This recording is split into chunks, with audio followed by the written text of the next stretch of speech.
Je suis Christelle Célis, sorcière multicasquette, créatrice de Ma vie de sorcière et du Coven Initiation. Ici, pas de travail de surface, je t'invite à faire de la magie en invitant ton âme à agir, à regarder véritablement qui tu es, le monde qui t'entoure dans toutes ses formes et dimensions et créer ainsi ce que tu veux vivre. Seule ou accompagnée, je m'engage à vulgariser l'énergétique et la sorcellerie avec des conseils, des retours d'expérience et des outils de sorcière. Et si tu veux aller plus loin, je t'invite à cliquer dans la description de ce podcast sur le lien du Coven Initiation qui sera parfait pour toi si tu veux développer tes intuitions, enrichir tes savoirs exotériques, rencontrer des sorcières passionnées comme toi afin de connecter à cette magie unique que tu as en toi. Et c'est parti pour l'épisode du jour. Bien le bonjour, bienvenue dans ce nouvel épisode de podcast du jour. Je suis Christelle Célis de Ma vie de sorcière et je suis ravie de t'accueillir aujourd'hui pour notre épisode quotidien. Et aujourd'hui, j'avais envie de rebondir sur un coaching que j'ai fait hier. Avec mes premières années du Coven Initiation, c'était un soin énergétique et on parlait justement de ce qui les empêchait de se faire confiance et de déployer leur magie alors que maintenant elles avaient tous les savoirs, qu'elles avaient des espaces pour pratiquer. Et ce qui revient très souvent, c'est le mental qui se pose des questions, qui se demande si tout ça est vrai, si on ne s'est pas trompé, si c'est de l'imagination, si il n'y a pas eu d'erreur, si on n'a pas invoqué une énergie trop grande qui allait nous faire peur et nous submerger. Et donc il y a aussi une question un peu de lâcher prise aussi dans tout ça. Et je me suis dit, je vais faire un podcast là-dessus parce que je pense qu'il y a beaucoup de personnes qui ne se lancent pas dans la pratique de sorcellerie, de magie et d'énergétique par peur. Par peur de ne pas savoir faire, par peur de l'erreur, par peur de faire des bêtises et par manque de confiance en soi et par manque de lâcher prise. Et en fait, j'avais envie de déprogrammer un peu tout ça qui est clairement dû au fait qu'on n'apprend pas à accepter l'erreur et accepter l'échec dans notre société, et qui est pourtant pour moi primordial pour pouvoir notamment explorer, tout simplement. Pour moi, l'exploration, c'est vraiment la base pour savoir justement ce qu'on aime, ce qu'on n'aime pas, ce qui nous fait vibrer, ce qui ne nous fait pas vibrer, ce qui nous correspond, ce qui ne nous correspond pas. L'exploration, notamment dans tout ce qui va être pratique énergétique et magique, c'est la base pour voir s'il y a des méthodes, des outils qui fonctionnent pour nous, que ce soit et sur plein de niveaux différents. Moi, je sais que quand j'ai commencé, du coup, c'était d'abord plus dans cette notion de thérapie, où j'ai testé plein de méthodes thérapeutiques, holistiques, énergétiques, de dev perso, spirituelles, bref, sur tous les plans. Et j'ai vraiment, mais quand je vous dis tout tester, c'est tout tester. Et bon, déjà parce que je suis très curieuse de nature, et aussi parce que, en fait, j'avais aussi cette fascination de me rendre compte aussi que chaque outil rebondissait, résonnait les uns sur les autres, et du coup ça me donnait envie tout simplement de tout tester. Et en fait je suis méga contente d'avoir tout testé, parce que même si de base j'y allais pas dans cette notion de découvrir la méthode qui fonctionnera le mieux pour moi, j'y allais plus dans cette notion de j'y vais parce que je trouvais ça hyper intéressant et hyper riche de me rendre compte que chaque outil rebondissait et se validait finalement les uns avec les autres. Donc justement, mon mental était content, tu vois, de se dire « Oh, mais regarde, tel outil a dit ça » et « Oh, mais regarde, tel outil dit exactement la même chose ». Ça validait, voilà, quelque chose à l'intérieur de moi qui me rassurait. Cependant, ça m'a beaucoup aidé dans finalement ma mise en mouvement et ma position en tant que sorcière dans la magie, dans la pratique, dans ce que tu veux. Parce qu'en fait, ça m'a fait tester plein de choses. Et déjà, en tant que recevoir les soins, le fait de faire de la sophro, de faire de l'hypnose, de faire des soins énergétiques, de faire du reiki, de faire du transgénérationnel, ainsi de suite, je me suis rendu compte de ce qui me parlait, de ce qui me parlait moi, aussi de la manière d'amener les soins, on va dire, du thérapeute et des fois moins bien, enfin voilà, ce qui me parlait pareil, ce qui me parlait moins, enfin bref, ça a vraiment permis de me positionner, et ce qui fait que au moment où j'ai j'ai décidé d'apprendre, ça m'a permis déjà aussi peut-être d'avoir une sorte d'entonnoir et de savoir par où je voulais aller dans un premier temps, parce que c'était moi les outils qui m'avaient plus marqué en tant que réceptacle, j'ai envie de dire. Et après, du coup, je me suis ouverte à autre chose. Mais cette curiosité, en tout cas, je l'ai eue d'abord en tant que patiente. Et après, je l'ai eue en tant que sorcière. Parce que, même principe, je pense. C'est cette curiosité de se rendre compte que les outils rebondissent les uns sur les autres, se valident les uns avec les autres. Et que une même pratique avec des outils différents ou des méthodes différentes peut avoir des effets beaucoup plus forts, beaucoup moins forts. Enfin bref, c'était vraiment ça qui me plaisait. Et c'est vrai que moi, j'ai la chance de jamais être freinée par la peur de l'erreur, par la peur de l'échec ou par la peur de mal faire et d'être submergée. Alors, peut-être que j'étais un peu naïf. Mais n'empêche qu'il m'est jamais rien arrivé. Donc je pense aussi qu'il y a un peu cette notion que, on sait que la peur, ça attire aussi une vibration qui nourrit aussi le bas astral et les énergies, on va dire, un petit peu plus dark. Et comme je n'avais pas cette peur-là, je n'ai jamais été embêtée. Donc ça m'a aussi permis de pouvoir continuer ma folle exploration de tous ces outils, de toutes ces méthodes. Donc voilà, donc déjà moi j'ai jamais été embêtée, c'est d'un point de vue caractère, par tout ce côté peur de me tromper et tout ça. Cependant, j'ai conscience que c'est quelque chose qui en freine beaucoup parmi vous, parce que c'est quelque chose qui est vraiment montré du doigt dans notre société, de par l'éducation, où c'est hyper mal vu de se tromper, où c'est hyper mal vu de faire des erreurs, comme si que finalement tu devais direct savoir comment il faut faire en fait. Mais non, en fait on n'en sait rien, et encore plus dans tout ce qui va être invisible, encore plus dans tout ce qui va être subtil, c'est que il y a pas de vérité. En fait, déjà de base, il n'y a pas de vérité. Je vous ai fait 1000 podcasts sur ce sujet. Vous savez comment je me positionne. Moi, ça m'agace, les gens qui disent qu'ils ont la vérité et qu'il faut faire comme ça et pas autrement parce que c'est la vérité vraie. C'est pas vrai, il n'y a pas de vérité. Et encore moins dans ce domaine-là. Tu vois, en maths, je veux bien. Tu vois que genre t'as tes tables de multiplication, t'apprends tes tables de multiplication, tu sais tes tables de multiplication, tu sais pas tes tables de multiplication. Et encore, je ne m'y connais pas assez en maths, il doit avoir justement dans tout ce qui est recherche et tout ce qui est expérience et toutes ces choses-là, il y a une part en fait finalement que tu es obligé d'essayer pour trouver la formule. Et c'est pareil en magie. Et après c'est peut-être aussi pour ça, moi je viens d'études artistiques et littéraires, et c'est vrai que en artistique et en littéraire, c'est beaucoup que du subjectif. C'est explorer, regarder, analyser, découvrir, se faire sa propre opinion, voilà, c'est beaucoup autour de ça, donc je pense que ça m'a peut-être aussi aidé, ce qui fait que du coup moi j'ai beaucoup moins peur de partir et de me dire je vais explorer, je vais voir ce qui en ressort, on verra, mais en tout cas encore moins dans tout ce qui est énergétique et tout ce qui est subtil, qui est quand même très subjectif.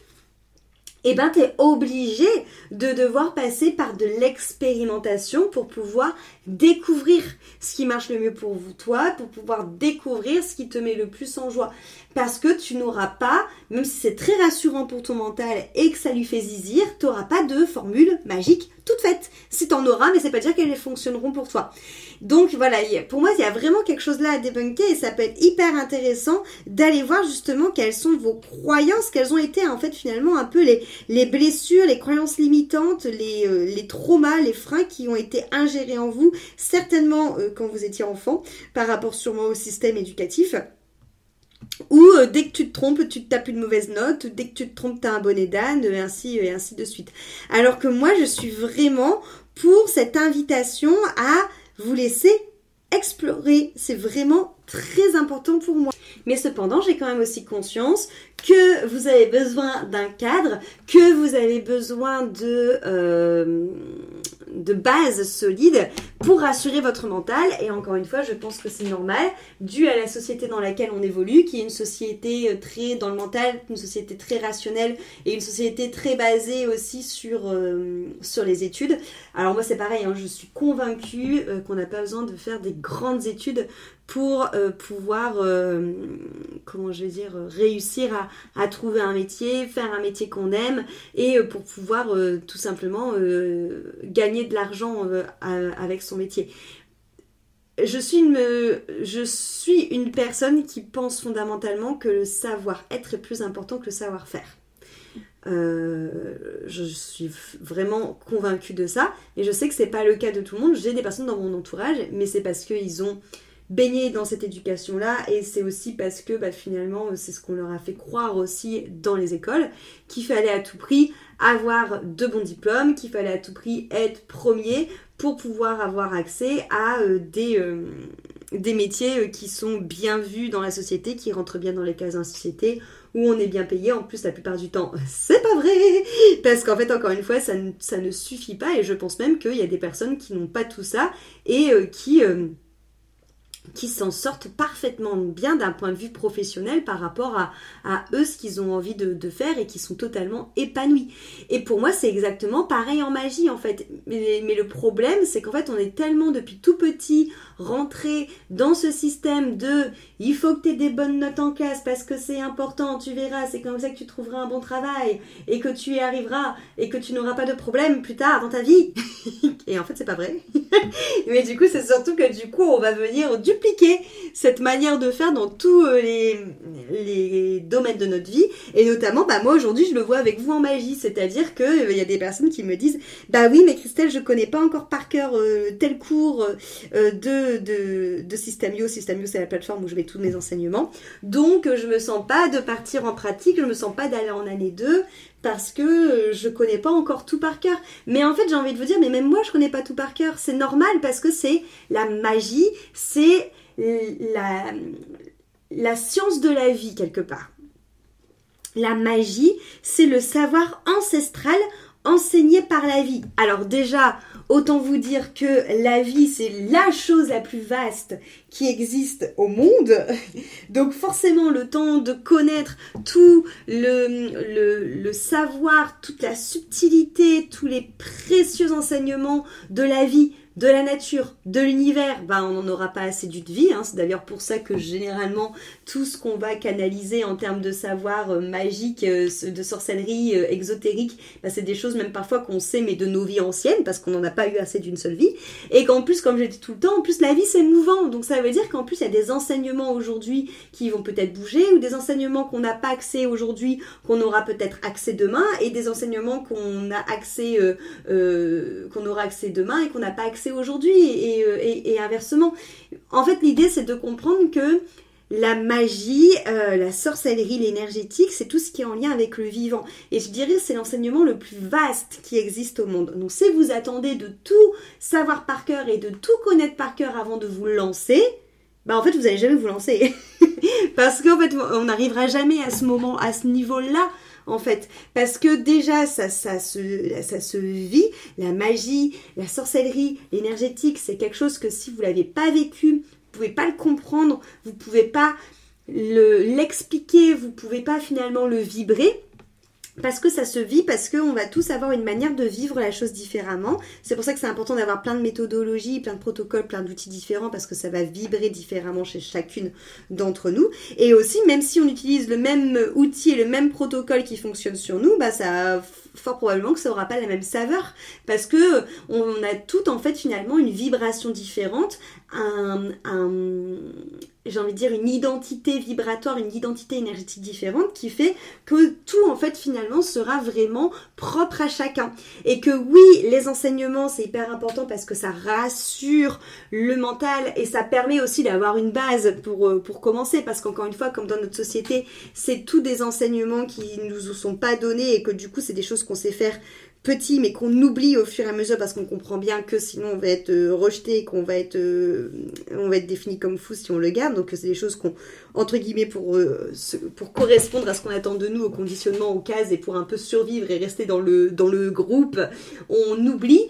Mais c'est des choses en fait qu'on a besoin d'avoir un protocole pour se remettre un peu le pied à l'étrier, on a besoin d'avoir des enseignements pour se remettre le pied à l'étrier et nous rassurer, mais qu'en vrai c'est des choses qui sont intuitives. Et en fait l'intuitif, on peut pas être sûr de quelque chose qui est intuitif, parce que c'est intuitif, tu vois, et du coup c'est quelque chose qui est mouvant, et j'ai conscience en fait que ça fait peur pour le mental, parce que ça paraît pas du tout rassurant, et c'est ça aussi que je me bats contre les dogmes et tout ce qui est figé. Mais en fait pour moi c'est contre nature de la magie. Parce que pour moi, la magie, c'est la science de la vie, c'est le savoir ancestral de la vie, de l'univers, de la nature, et c'est des choses qu'on n'a pas fini de comprendre, d'explorer, d'analyser, comment je vais dire, j'ai envie de dire de mentaliser finalement. Et je pense qu'on n'arrivera jamais à tout finir de faire parce que c'est quelque chose qui est beaucoup plus grand. Et aussi, j'ai conscience aussi, et c'est pour ça aussi que je fais ce podcast, que souvent aussi ce qui vous freine dans cette étude aussi de la sorcellerie et du monde invisible et du subtil, c'est justement aussi parce que c'est quelque chose dans notre société qui est très loin de nous, comme j'ai pu le dire juste avant. Et du coup, on a l'impression que c'est quelque chose de super compliqué et qu'il faut plein de dons et plein de talents pour y arriver. Bon, c'est pareil, je vous ai fait plein de podcasts là-dessus, comme quoi c'est pas vrai. Et en fait, c'est être aussi beau, être tolérant et être doux avec soi et de comprendre qu'en fait, des fois aussi, on a des blocages, on a des résistances, mais c'est normal parce que c'est quelque chose qui va à l'encontre de tout ce qu'on nous a appris depuis enfant et qui va aussi à l'encontre de tout ce qu'on attend de nous depuis qu'on est enfant aussi, quelque part. Donc, il y a vraiment ça aussi, vraiment, qui est important à comprendre et je dirais à démystifier aussi un peu et où il faut en fait remettre un peu de distance avec tout ça, se rendre compte que c'est normal de pas savoir faire tout ça sur le bout des doigts et que c'est pas ce qu'on attend de nous et que c'est important d'explorer et d'y aller à son rythme pour trouver quelque chose qui nous correspond parce que ça fait partie même de la magie et qu'il faut essayer de rassurer notre mental, mais sans s'enfermer dans ce mental, en gros. Et c'est pour ça que le Coven, en tout cas, je l'ai créé comme ça, c'est que vous avez vraiment toute cette partie, on va dire, étriée, où tu peux vraiment avoir cette base qui va te sécuriser et qui va te permettre de te refamiliariser avec tout ça qui, de base, est déjà à l'intérieur de nous, mais qui a été coupé par rapport à la société.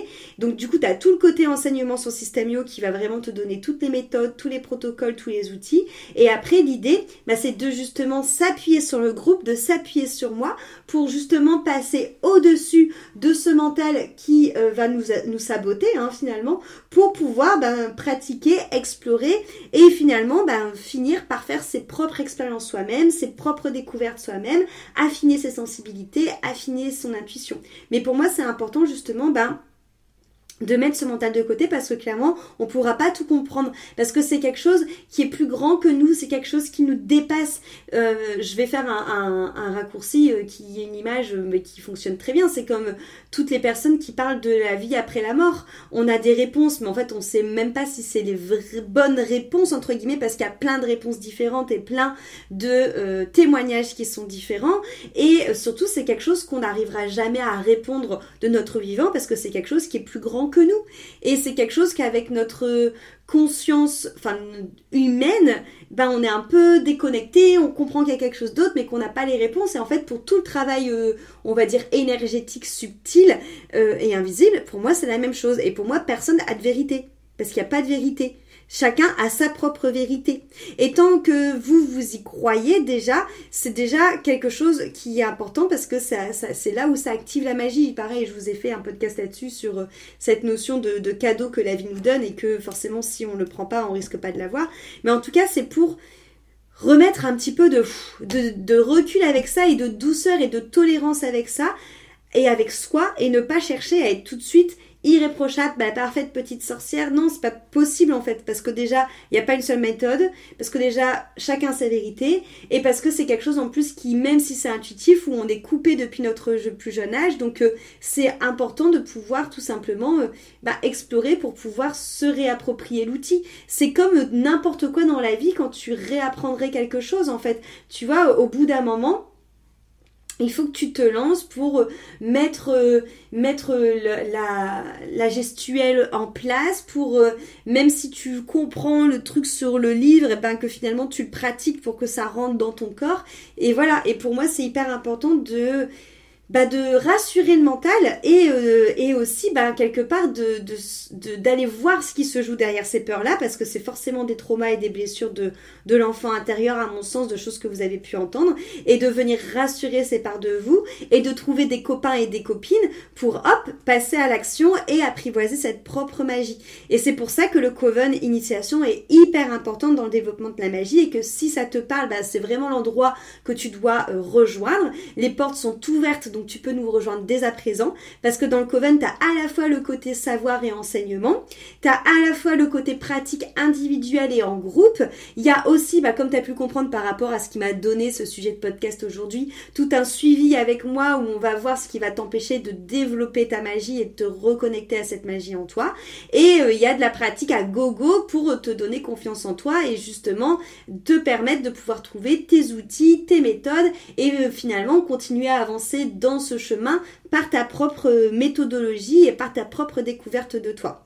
Donc voilà, donc si ça te parle, tu peux rejoindre le Coven dès à présent. Je t'invite vraiment, si tu as des questions, à les poser en commentaire de ce podcast, en mail ou à me retrouver sur Instagram. Et je te dis à demain pour un nouvel épisode de podcast. Merci beaucoup.